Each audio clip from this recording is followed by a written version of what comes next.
Okay, so today we're going to be doing a 5-minute quick review of Moose Crossing Golf Club. We're playing on PGA Tour 2K21. This is just a quick review to have a look at how the course feels, have a look at some of the holes, and hopefully let you know whether you think it's worth playing or not. So let's take a look down the first hole. Just took our tee shot there. We can see that we're in a mountain landscape on a fairly flat piece of land within the mountains. We've got a tree-lined fairway there, so we're set within a nice forest environment. See the green coming up on the narrowed fairway. Now this first hole is a little deceptive as it's somewhat hiding the true nature of the course, as we will now discover. So here we're taking our tee shot on the second, and we can now see the full glory of the design of this course. It's set around the circumference of a huge lake. Looks very much like a Canadian kind of landscape.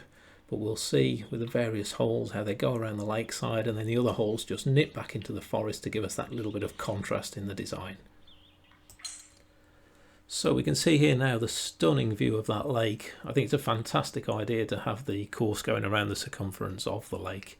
And one of the things that I really like about this course is it just feels so natural.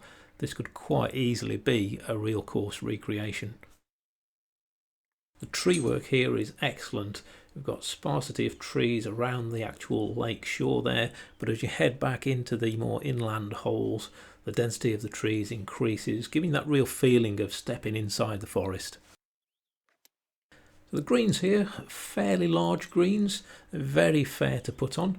There are a few sort of plateaus and tiers to some of them and some interesting slopes, but they're always fair.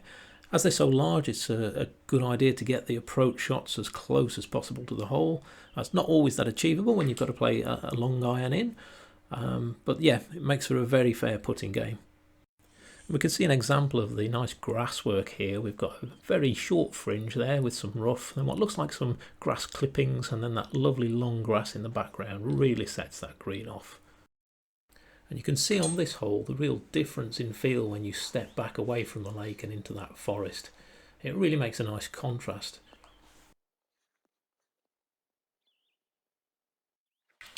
So we'll talk a little about the fairways on this course. They're fairly flat in terms of the height difference from tee to green, but they have some subtle slopes and undulations which give a little bit of unpredictability to the tee shots, especially if you're not using the scout cam. And we can see there's plenty of fairway bunkers there, just looking to catch out that errant drive. And also with the fairways running along the side of the lake here, with a bit of a wind blowing, there's always a chance for the mishit tee shot to end up in the water.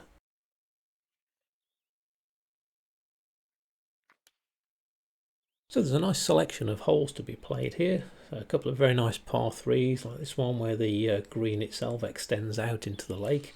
But there's quite a bit of variation. The conditions playing on here are all the default ones, so there's a nice little bit of wind blowing to take account of, and the sun coming through the trees. So I think the default conditions do the course justice. We can again see with that drive how beautiful the course looks with the water alongside there, and the snow-capped peaks just towering over us in the background.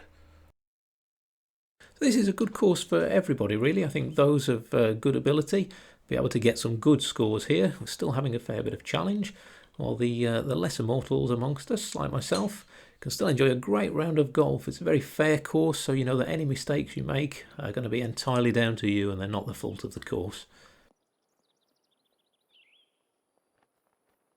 So we'll take a look at one hole here, the par 3 14th. We can see the green there with that mountain backdrop. So we play our tee shot. We'll see the green's quite large here, front to back, some bunkers there either side. And again, so therefore the key is getting that approach shot close to the pin. And we've left ourselves with a 20-foot putt. But again, with these greens being fair, we managed to hold that one for a birdie.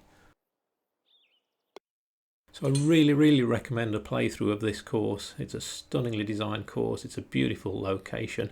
I think a lot of hard work has gone into making it just look and feel as natural as possible. So this is Moose Crossing Golf Club, and well worth the time to play 18 holes. Thanks ever so much for watching, and see you next time.